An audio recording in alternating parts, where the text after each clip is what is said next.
పోరాటంతో 2024 ఎన్నికల్లో ఊహకు అందని విధంగా 94% స్ట్రైక్ రేటుతో ఒకే ఒక్క ప్రభుత్వం ఈ దేశంలో గెలిచింది. అది మన కూటమి ప్రభుత్వం.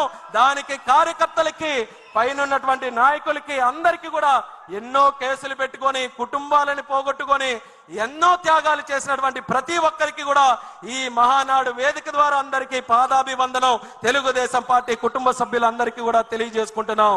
అయితే మనం అనుకున్నటువంటి లక్ష్యం సాధించాం, ప్రభుత్వం ఏర్పాటు చేశాం. కానీ ఇంతటితో ఆగిపోయే ప్రయాణం కాదు తెలుగుదేశం పార్టీది. 43 సంవత్సరాల చరిత్ర అంటున్నాం, అంతటితో సాటిస్ఫై అవ్వలేదు. 40 సంవత్సరాల మరొక చరిత్రకు మనం నాంది పలకాలి. అది మన యువ నాయకుడు నారా లోకేష్ అన్న గారి తాలూకా ఆలోచన. ఆయన ఆధ్వర్యంలో 6 శాసనాలు ఈ మహానాడు ద్వారా మనకు పరిచయం చేశారు. యువశక్తికి మళ్ళీ పిలుపునిస్తున్నా. ఆ రోజు యువశక్తి అంతా భయంతో జగన్ పరిపాలనలో ఉంటే ఆ రోజు ఎవరు కూడా మాట్లాడడానికి ఎవరు కూడా ముందుకు రాని సమయంలో ఒక యువకుడు బాధ్యత తీసుకున్నాడు. రాష్ట్రం కోసం, మన జాతి కోసం, మన యువత కోసం వాళ్ళ గలం ముందుకు రాపోయినా ముందు నా గలాన్ని తోడు చేస్తానని యువగలంతో అడుగులు వేసుకుంటూ కర్రలు పెట్టినా, గోడలు నిర్మించినా, కుర్చీలు నాగినా, వేదికలు కూర్చినా మడం తిప్పనటువంటి పౌరుషంతో యువగలం 3000 కిలోమీటర్లు దేశ రాజకీయ చరిత్రలో ఆ వయసులో యువ నాయకుడిగా ఏ ఒక్కరు కూడా చేయనటువంటి పాదయాత్ర మన లోకేష్ అన్న గారు చేసి యువతలో సరికొత్త స్ఫూర్తి నింపాడు. కొత్తగా యువకులకు అందరికీ కూడా రాజకీయాల్లో రావడానికి ఆసక్తి చూశారు.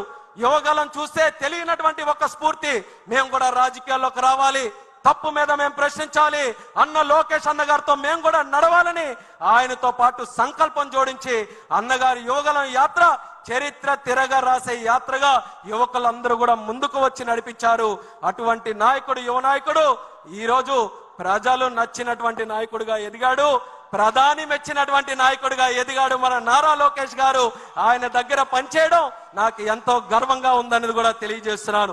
మరొక విషయం కూడా చెప్పాలనంటే, మంగళగిరిలో ఓడిపోతే అందరూ కూడా ఇంకెక్కడ ఎందుకండి వేరే దగ్గరికి వెళ్ళాలనంటే, అలాంటి నాయకుడు, అలాంటి కుటుంబం, అలాంటి పార్టీ నాది కాదు.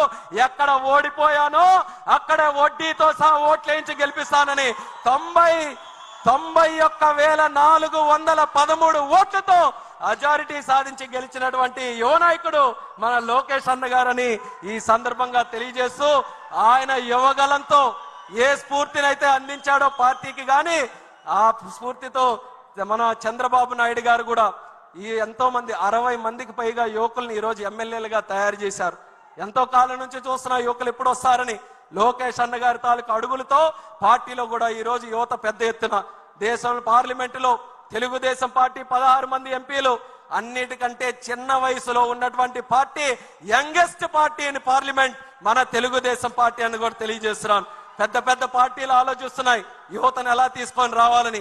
వాళ్ళకి ఆదర్శంగా తెలుగుదేశం పార్టీ ఈ రోజు తీసుకొని వచ్చింది. అలాగే youngest cabinet minister in India కూడా మన తెలుగుదేశం పార్టీయే.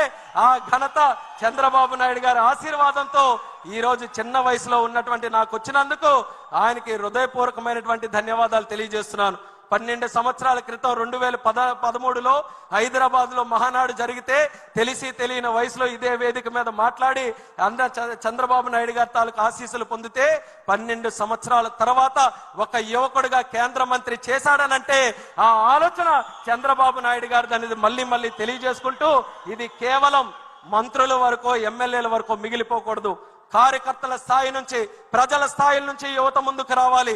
అందుకనే అన్న ఇచ్చినటువంటి 6 శాసనాలు ఏవైతే ఉన్నాయో ఈ రాజకీయ తీర్మానంగా ప్రస్తావిస్తున్నాం మీ అందరికీ కూడా. ఆ 6 తీర్మానాలు మనకు 6 ఆయుధాలు. ఆ 6 ఆయుధాలు మనకి దిక్సూచి. ఇక్కడ నుంచి రేపు మనం తిరిగి గ్రామాలకు వెళ్ళినప్పుడు గ్రామం నుంచి మనం తెలుగుదేశం పార్టీ చేసే ప్రతి కార్యక్రమంలో ఆ 6 విధానాలని కూడా క్రోడీకరిస్తూ తెలుగుదేశం పార్టీ 40 సంవత్సరాలు, మరొక 40 సంవత్సరాలు చెక్కు చెదరకుండా ముందుకు వెళ్ళడానికి ఏ రకంగా ప్రతి ఒక్కరం కృషి చేయాలో దాని మీద సంసిద్ధంగా అందరూ కూడా ఆలోచించి ఈ తెలుగుదేశం పార్టీ జాతి ఉన్నంత కాలం, సూర్య చంద్రులు ఉన్నంత కాలం ఆ నాయకత్వం బలంగా ముందుకు నడిపిస్తూ మనం అందరం కూడా ముందుకు పనిచేయాలని ఈ వేదిక ద్వారా ఇక్కడ ఉన్నటువంటి వారందరికీ కూడా తెలియజేసుకుంటూ ఈ రాజకీయ తీర్మానం ప్రవేశపెట్టే అవకాశం ఇచ్చినందుకు చంద్రబాబు నాయుడు గారికి ప్రత్యేక ధన్యవాదాలు తెలియజేస్తూ ఈ కడపలో జరిగినటువంటి నిత్య శ్రామికుడు, నిరంతర స్ఫూర్తి ప్రదాత, గౌరవనీయులు